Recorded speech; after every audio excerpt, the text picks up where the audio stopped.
Que a paz de Jesus esteja conosco. Em mais esse dia em que buscamos trocar algumas ideias sobre a questão da família e a família como um compromisso de amor. Nos dias atuais, observamos que a família tem pedido socorro.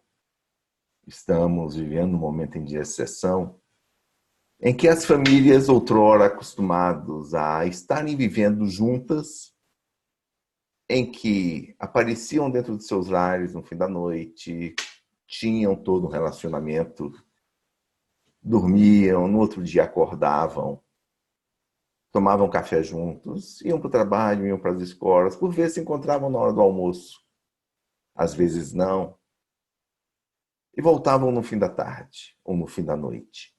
E essa estava sendo a rotina de muitas de nossas famílias. Hoje em dia, o que é que acontece? Estamos tendo a possibilidade e a oportunidade de praticamente 24 horas por dia estarmos juntos. Não estamos apenas vivendo, mas convivendo o tempo todo. Isso tem gerado, de certa forma, por vezes em algumas famílias, problemas sérios, em que o amor que deveria ser a base nos relacionamentos terminam tendo, nesse nosso momento do dia a dia, dificuldades de viver em conjunto, de compreender o outro. Porque uma coisa é você estar tendo um contato de manhã, um contato à noite, um contato na hora do almoço. Outra coisa é a integralidade do tempo. Então a família pede socorro. As estatísticas demonstram que para os países que esse momento do corona já passou, mais de 30% de aumento nas solicitações de divórcio em relação ao que estava antes da pandemia nessas localidades começou a existir. No Brasil, uma estatística que nós já temos hoje é do índice de aumento da violência doméstica. Filhos batendo em mães, marido batendo em esposas, mães batendo nos filhos. As nossas delegacias estão recebendo, em relação ao que era antes, que já era um problema que existia na nossa sociedade, ela se agravou. Então a família hoje pede socorro. Lógico, isso não para todas. Em muitas outras o inverso aconteceu, é verdade. Em que os relacionamentos terminaram se firmando, muitas pessoas adorando esse momento de vivência.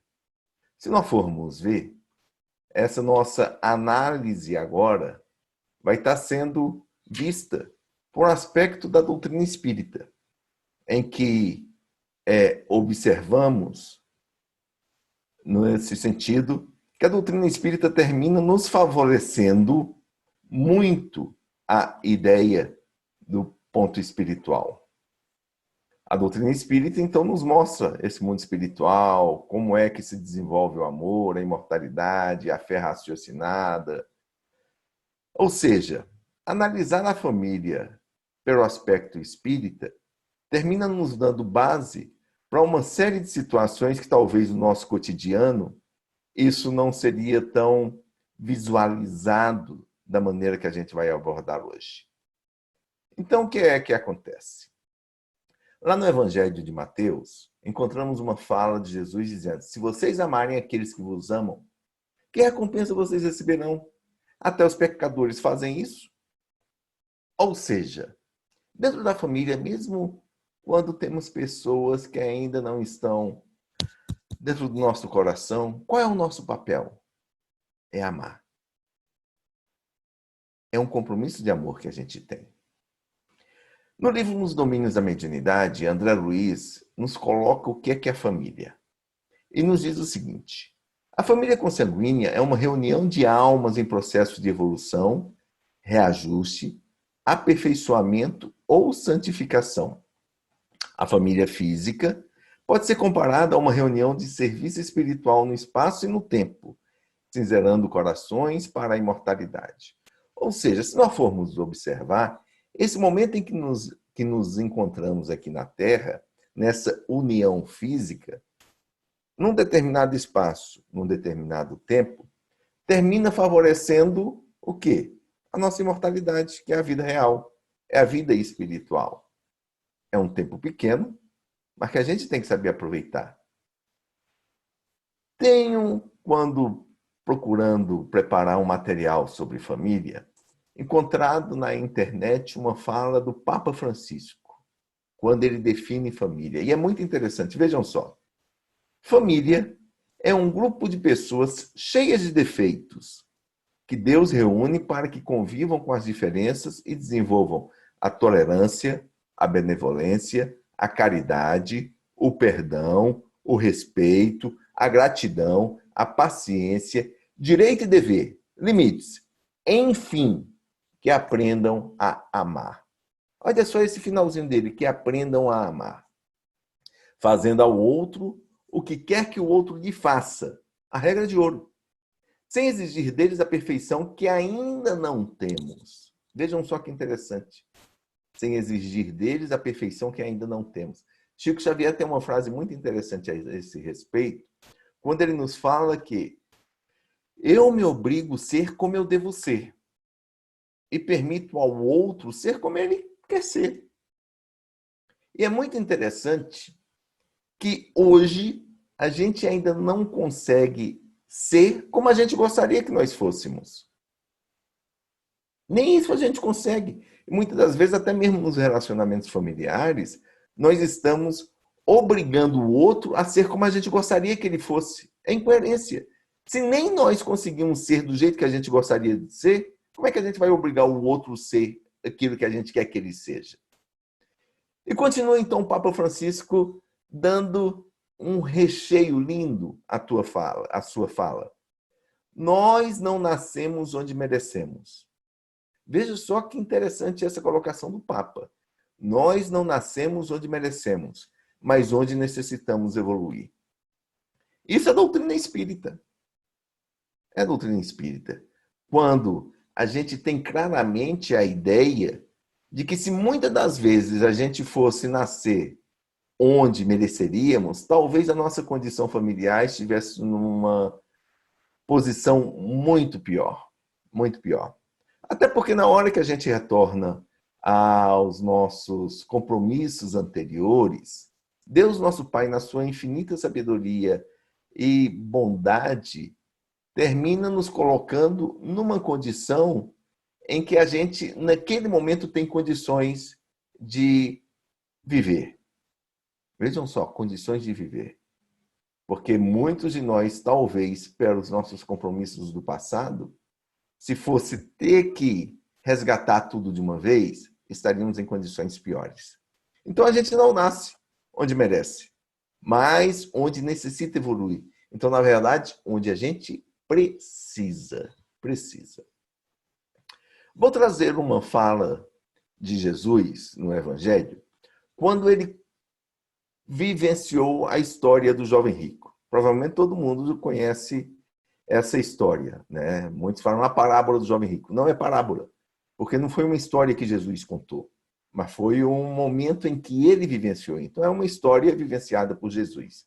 É encontrada, inclusive, no Evangelho de Marcos, no capítulo 10, quando ele nos coloca. Jesus está a caminho ensinando os discípulos as exigências do reino e as condições de integrar a comunidade messiânica. De repente chega um jovem à sua frente e se ajoelha diante dele e pergunta: Senhor, que devo fazer para conseguir a vida eterna?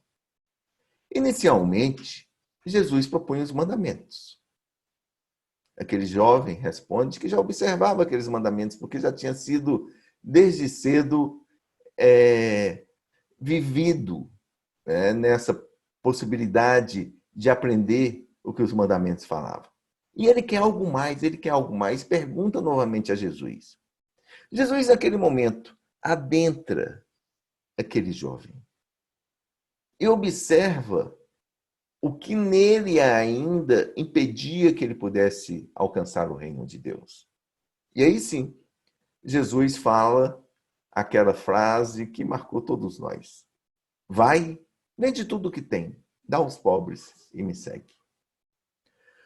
Quando Jesus fala isso para o jovem, muitas pessoas às vezes falam que é a questão da riqueza. Mas Jesus não estava condenando a riqueza. Jesus estava condenando o apego a essa riqueza. O apego à riqueza. Deixe o que você está apegado ainda nesse mundo. O que é que te segura para que você possa alcançar a salvação? Foi essa a orientação de Jesus. O que é que aconteceu com aquele jovem? Ele, triste, deu as costas e foi embora. Quando a gente analisa essa passagem, perguntamos: aquele jovem sabia o que fazer? E a resposta é: no momento em que ele chegou a Jesus, não, ele não sabia. Tanto assim que ele perguntou. Mas quando ele saiu da presença do mestre, ele sabia. E a pergunta é: ele fez? Não, ele não fez. Tem até uma música na evangelização espírita que fala que aquele jovem foi-se embora, deixou tudo para outra hora. Mas Jesus ainda nos diz: é tempo de ser feliz. Na hora em que a gente analisa essa passagem, eu terminei identificando uma síndrome que todos nós temos no nosso comportamento, que é a chamada síndrome do jovem rico. E que síndrome é essa? É uma síndrome em que a gente sabe o que deve ser feito e não faz. Sabe o que deve ser feito, mas não faz. Aquele jovem sabia o que fazer? Sabia. Ele fez? Não fez. Amélia Rodrigues, inclusive no livro Primícias do Reino, conta a continuidade dessa história. Deixo aqui para vocês depois buscarem o que é que aconteceu com esse jovem depois que ele saiu da presença de Jesus. Porque o evangelho simplesmente para nesse momento na história de Marcos, em que o jovem dá as costas e vai embora. Mas a Amélia Rodrigues vai um pouco mais fundo e nos dá o desdobrar da continuidade do que aconteceu com esse jovem. Então, a síndrome de jovem rico, ela afeta todos nós. É quando a gente sabe o que deve ser feito, mas não faz. Nós hoje estamos falando da família compromisso de amor. A doutrina espírita nos ensina, nos orienta, os espíritos nos passam o tempo todo a questão do que é que a gente deveria estar fazendo nesse mundo. Então, conhecimento nós temos. Agora, às vezes a prática no nosso cotidiano ela não é realizada. Paulo, na carta de Coríntios, nos fala que tudo nos é permitido, mas nem tudo nos convém. Tudo é permitido, mas nem tudo edifica. E na continuidade da carta dele, tem um pedaço que muitas das vezes poucos leem ou pegam essa fala. Ninguém deve buscar o seu próprio bem, mas sim um do outro. Tudo me é permitido, mas nem tudo me convém.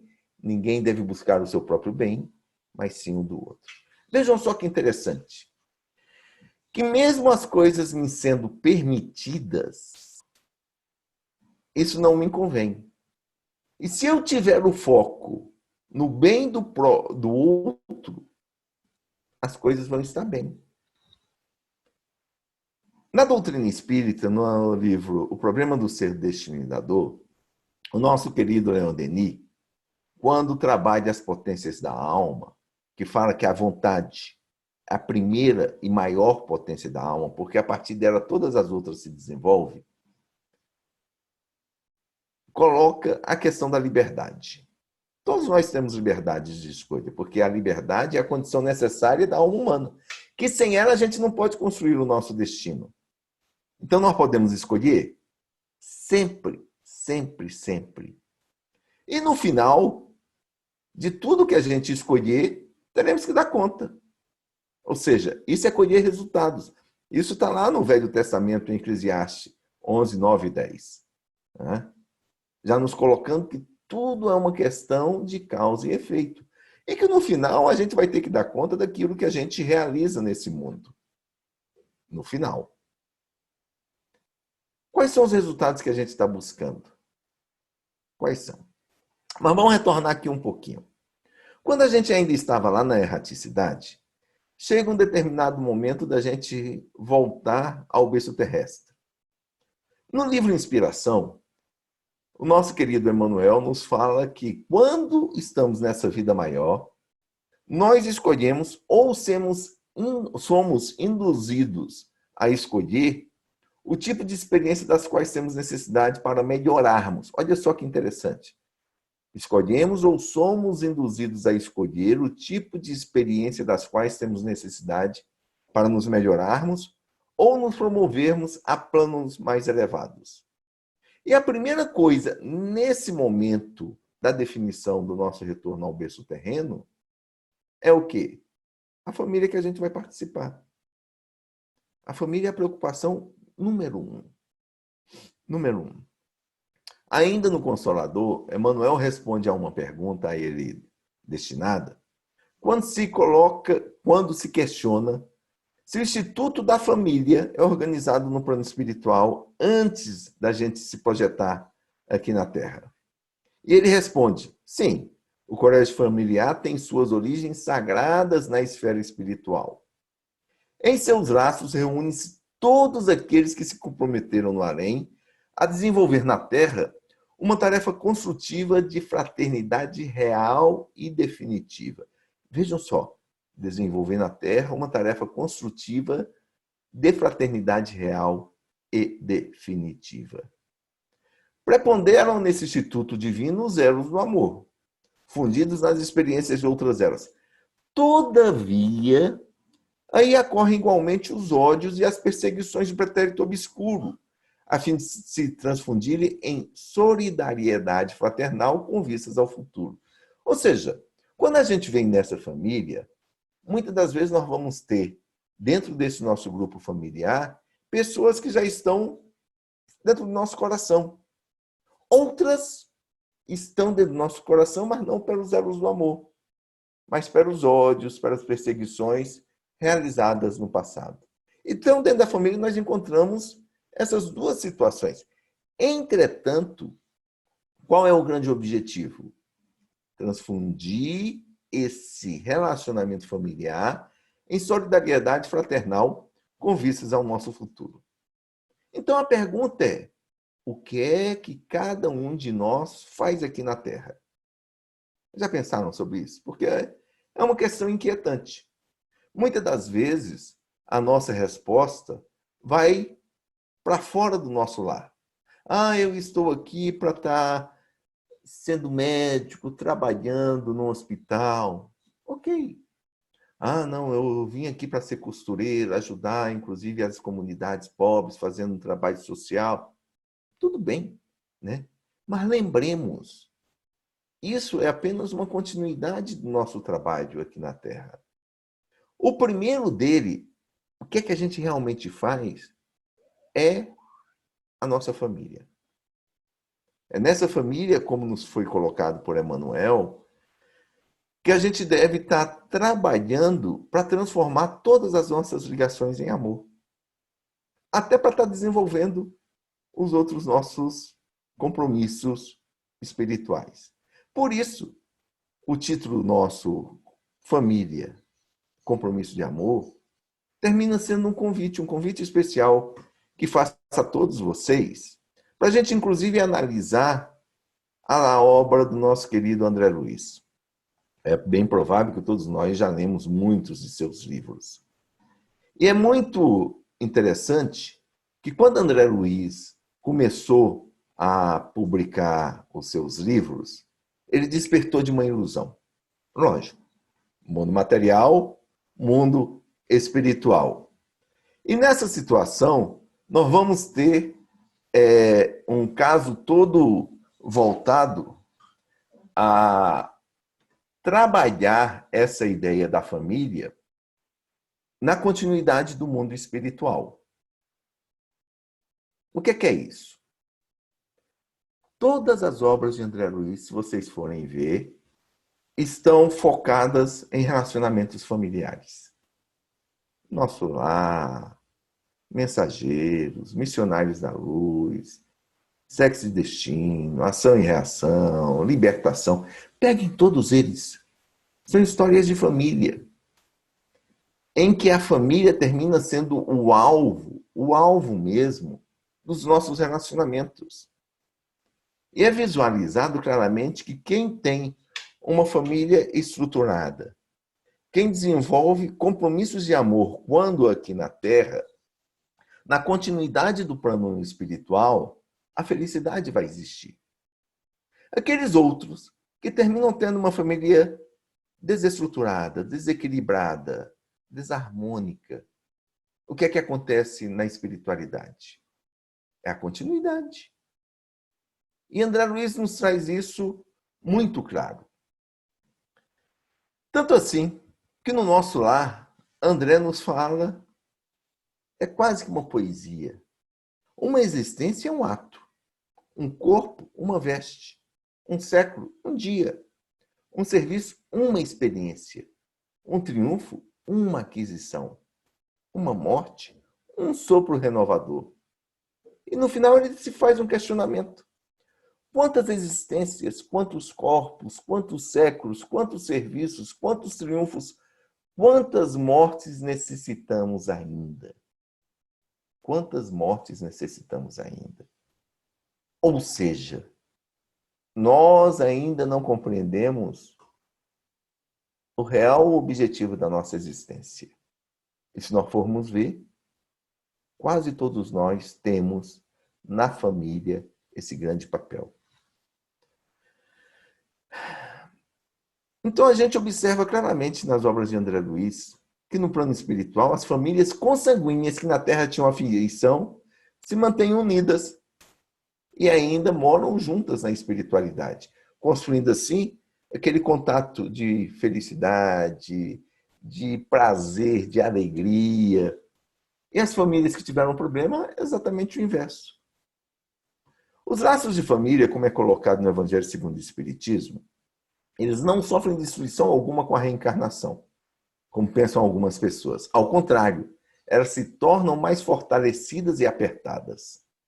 Ou seja, para nós que estamos buscando um caminho de felicidade, a gente tem que estar trabalhando muito com essa ideia dos nossos laços de família e firmar que o amor tem que ser a base da nossa relação. Isso é tão forte, que para nós que trabalhamos com a questão da saúde mental, vamos observar que muitas pessoas, naquele momento final da sua existência, o que mais pesa em sua consciência não é a falta de tempo que ele não vai ter para poder adquirir uma nova casa, fazer uma viagem, pensando em coisas aqui do mundo. Não. Naquele momento derradeiro, o que paira em sua mente são as questões de relacionamentos. As questões de relacionamentos. E em grande parte dos relacionamentos familiares. Quantas pessoas naquele instante derradeiro terminam falando assim, ó Senhor, será que eu não vou ter mais um tempinho para estar acertando o problema que eu tive com meu pai? Há 30 anos, quando eu briguei com ele, saí de casa e nunca mais nos falamos. Senhor, será que eu não vou ter mais alguns dias para estar voltando a conversar com o meu irmão? Tivemos um problema por termos tido um negócio, desconfiei dele, fechamos a sociedade, nunca mais quis saber dele. Ô Senhor, quanto arrependimento. É o que pesa na mente final. É o que pesa. Porque esses laços familiares idealizados antes de retornarmos para a Terra termina sendo o grande compromisso nosso nessa reencarnação. E o nosso compromisso é o quê? É de estabelecer vínculo de amor. Esse é o nosso ponto. E quando a gente fala dessa continuidade no plano espiritual, vamos estar recordando lá no nosso lar novamente, quando o André começa a ter o contato com a família de Lídias, que vivia no Rio de Janeiro, em que morava com a mãe, com as suas irmãs e assim por diante. Falando, inclusive, depois do noivado que estava acontecendo. Ou seja, a formação de famílias espirituais, da continuidade nesse sentido. Quando retornamos à Terra, estamos vivendo em uma família. Essa família é um problema fundamental na redenção de todos nós. No livro Pão Nosso, na lição 117, intitulada inclusive em família, Emmanuel faz uma indagação. Como seremos benfeitores de 100 ou de 1000 pessoas se ainda não aprendemos a servir 5 ou 10 criaturas? Vejam só que interessante. Às vezes o nosso foco é para fora de casa. A gente vai querer ser administrador de uma organização, professores de um grande grupo, influenciadores dos nossos colegas de trabalho, na nossa comunidade em que a gente vive, né? E a gente quer ser benfeitor, orientar.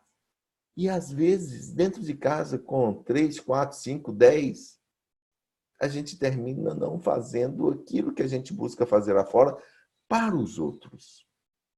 Por isso que ele fala assim, essa indagação é a indagação lógica que se estende a todos os discípulos sinceros do cristianismo. Por quê?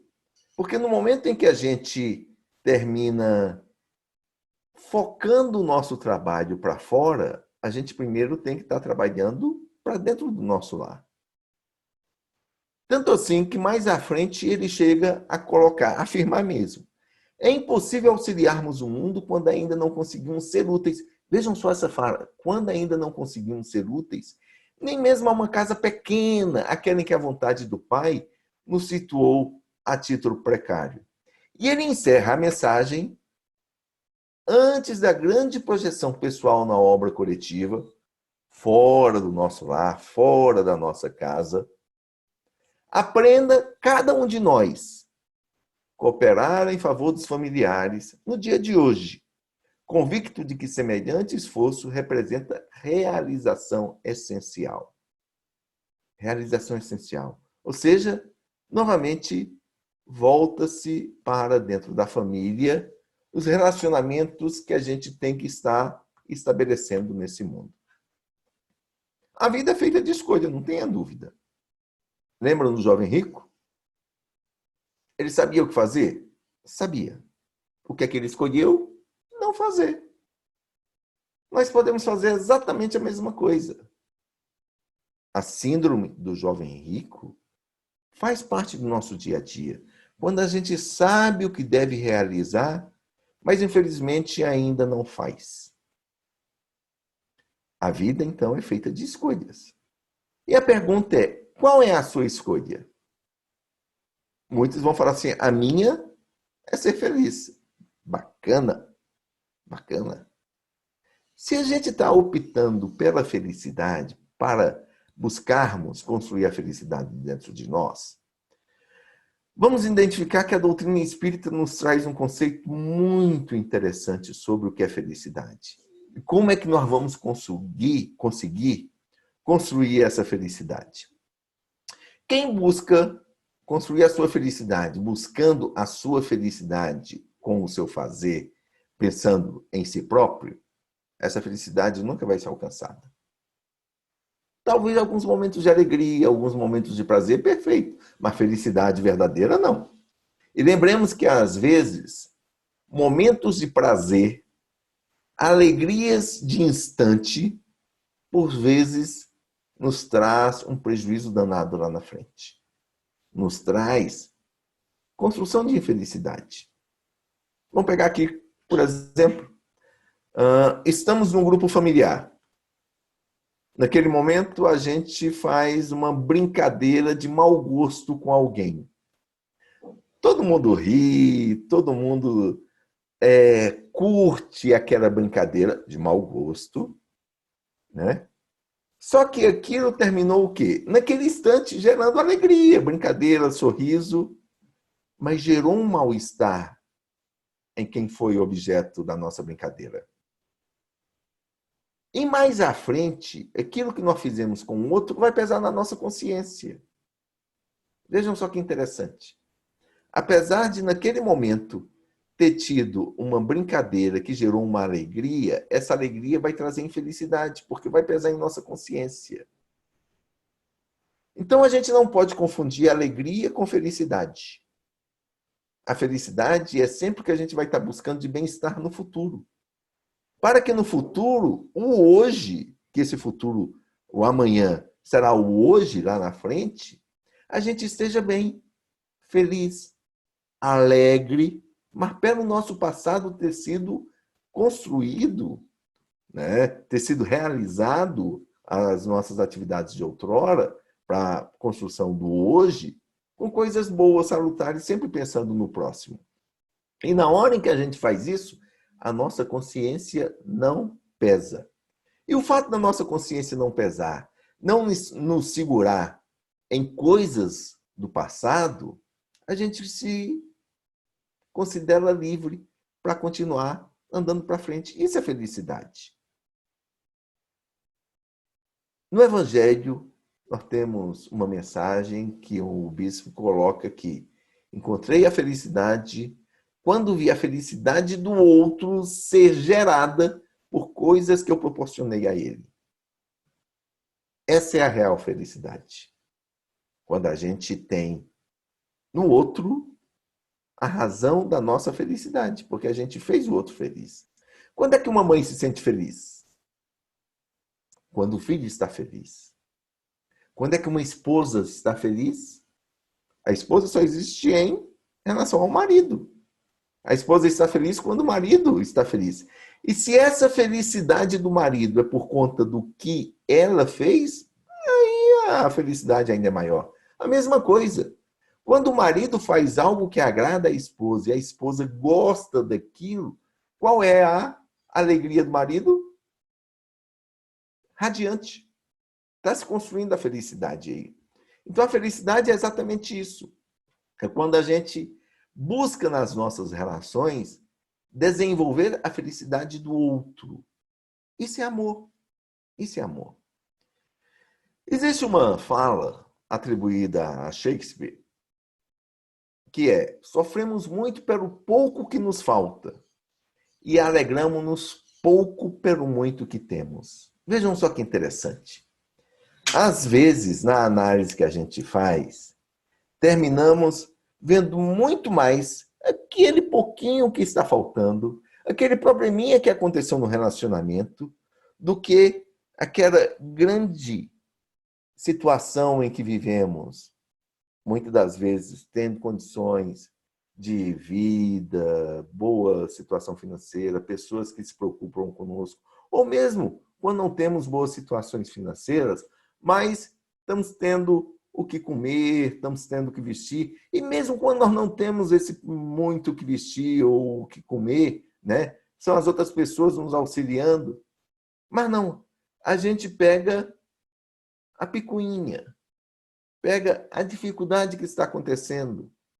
É o 5% ruim de um relacionamento, em que 95% está bem. Mas esses 5% é o que chama a atenção, é o que gera o problema. E terminamos atrapalhando esse nosso compromisso de amor, dificultando a nossa felicidade. No livro Alice no País das Maravilhas, Carroll, o autor, ele tem uma historinha que fala da Alice quando ela encontra com o gato de botas. Alice pergunta para o gato: o senhor poderia me dizer, por favor, qual o caminho que devo tomar para sair daqui? E o gato responde: isso depende muito de para onde você quer ir. E a Alice retruca: não me importo muito para onde. Então o gato responde: então não importa o caminho que você escolha. Tanto faz, se você não sabe para onde quer ir, pode ir para qualquer lugar. Contanto que me dê em algum lugar, que me leve em algum lugar. E o gato fala assim: ah, com certeza, você vai chegar em algum lugar se caminhar bastante. A pergunta é: Qual é o lugar que a gente está buscando? É um lugar de felicidade? Ou é ainda um lugar de dores, de sofrimento? Se nós estamos buscando lá na frente esse lugar de felicidade, a gente só vai conseguir alcançar esse lugar lá na frente andando agora e no caminho certo. Porque caminhos tem muitos. Se a gente pegar esse outro, esse aqui não vai conduzir ao lugar da felicidade. Por isso que no Alice do País das Maravilhas, a lição que Carol nos passa é: saiba para onde você quer ir. Porque se você não sabe para onde quer ir, você sempre vai chegar em algum lugar. Mas será que é o lugar que você está querendo? Qual é o lugar que a gente realmente quer? É de tranquilidade? É de felicidade?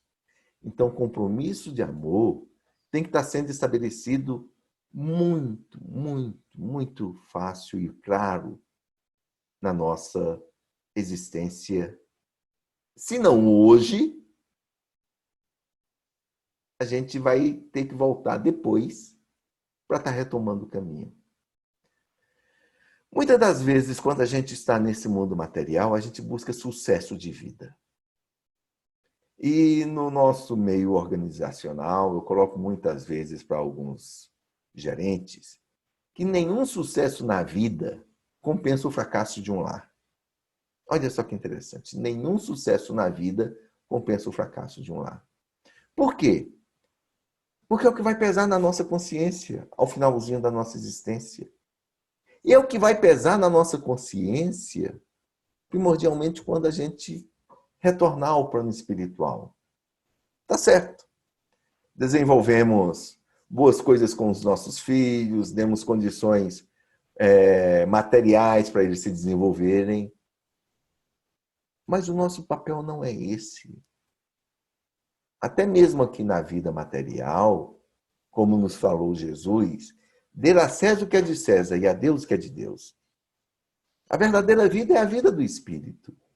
Nós estamos, nesse momento, tendo uma experiência material, mas nós somos vida espiritual. Então é nessa vida espiritual que a gente tem que estar focando as nossas ações. É nos relacionamentos, porque são esses relacionamentos que vão estar garantindo a nossa felicidade.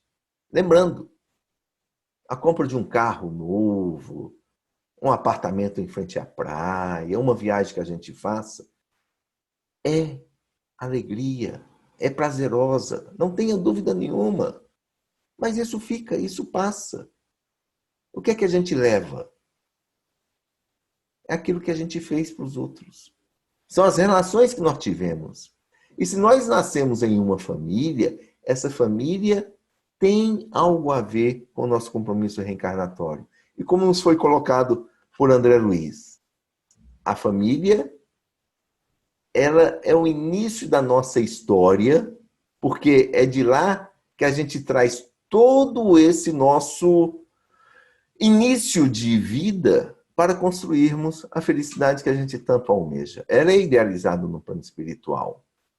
O Espírito Sheila, no livro Luz no Lar, nos coloca que lar é o coração do organismo social. E em casa começa a nossa missão no mundo. Em casa começa a nossa missão no mundo. O que é que a gente está fazendo, então, dentro de casa? Estamos cumprindo a nossa missão? E a nossa missão é de fraternidade. A nossa missão é de amor. Madre Teresa de Calcutá nos cansava de dizer que é fácil amar os que estão longe, mas nem sempre é fácil amar os que vivem do nosso lado. Que interessante, né?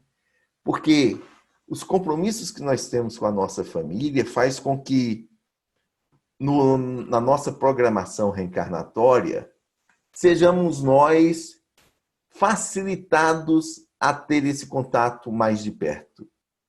E às vezes esses nossos compromissos não são compromissos de amor, são compromissos de resgate. E por isso que eles se tornam difíceis. Mas se Deus está nos oportunizando, estarmos com a pessoa aqui do nosso lado, é o quê? É um compromisso de amor. É que esse resgate seja feito de estar acabando com a nossa situação de ódio, de rancor, de dificuldade, para estar buscando voltar para o plano espiritual como um espírito feliz por termos dado conta daquilo que nós mesmos nos comprometemos antes de aqui retornarmos. Por isso que no livro Família, Emmanuel tem uma frase que é muito significativa.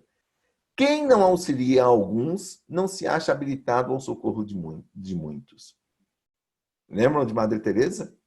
É fácil amar os que estão longe, os que estão fora, os que estão lá de fora da casa, né? Dentro da nossa casa são poucos. E às vezes a gente não auxilia esses que aqui estão. E a gente busca muito mais trabalhar com aqueles que estão distantes do nosso lar. Por isso que Kardec deixa muito claro: a nossa felicidade será naturalmente proporcional em relação à felicidade que fizermos para os outros. E esses outros são os nossos próximos. E quem é o próximo mais próximo? É o próximo da nossa família. Nossos filhos, nossos pais, nossos irmãos, nossos avós, nossos tios, nossos primos. Vamos pensar nisso. Vamos pensar nisso. Até porque, na hora em que assim desenvolvemos, terminamos estabelecendo o sentimento do dever cumprido. É a fala do espírito de verdade. Quando cumprimos a tarefa, o sentimento do dever cumprido nos dá repouso ao espírito e resignação. O coração bate então melhor e a alma se asserena. Compromisso, dever cumprido. Lembram no finalzinho da nossa existência? O que pesa em nossas consciências são os problemas de relacionamento. Primordialmente junto à nossa família. Por quê? Isso está gravado dentro de nós. A família é um compromisso de amor. Compromisso de amor que nós aceitamos antes de voltarmos a esse plano. Façamos assim, então, a nossa parte. Jesus nos auxilia o tempo todo. Nos dá condições de podermos realizar esse nosso trabalho junto à família que hoje nos comprometemos a viver. Cabe a cada um de nós fazer o seu papel. Voltemos, então, para o plano espiritual em condições de poder dizer: Senhor, aqui estou de volta. E cumpri o meu papel, o meu compromisso, acertado antes do meu retorno ao plano terreno. E hoje, quando retorno ao plano espiritual, a verdadeira vida, estou sereno, porque o compromisso de amor, outrora realizado, foi cumprido. É isso que a gente tem que fazer. Família é a melhor coisa do mundo. Assim é a campanha da Federação Espírita Brasileira, do Conselho Federativo Nacional, há 26 anos. O melhor é viver em família. Aperte mais esse laço, aperte mais esse laço. Porque quando estamos bem em família, todo o resto fica mais fácil de ser resolvido. Quando problemas familiares acontecem, todo o resto fica mais difícil. A gente se desestrutura, a sociedade cambaleia, no dizer de Joana de Ângeles. Então, é realizar exatamente isso. Família, compromisso de amor. Que Jesus nos abençoe, nos iluminando e auxiliando. Nesse momento, não permitirmos que a síndrome do jovem rico esteja presente em nossa vida. Ou seja, a gente sabe o que deve fazer. Vamos fazer. Vá lá e faça. Faça. Cabe a cada um de nós escolher o que a gente quer para a nossa vida. Compromisso de amor foi o que outrora a gente definiu. Vamos cumprir então isso. Voltar às nossas escolhas do passado e realizá-las nesse momento. Família é compromisso de amor. Que Deus nos ilumine, nos abençoe, hoje, agora e sempre. Muita paz a todos vocês.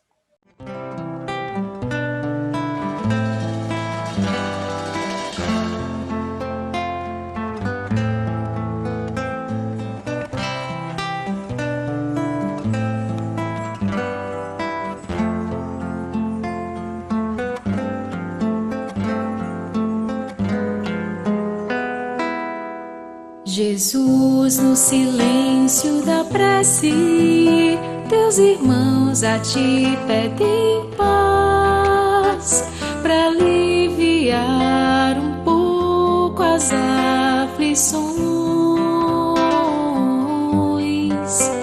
Senhor, enxugai nosso pranto, precisamos do teu amor e sentir tua presença envolver nossos corações. Por isso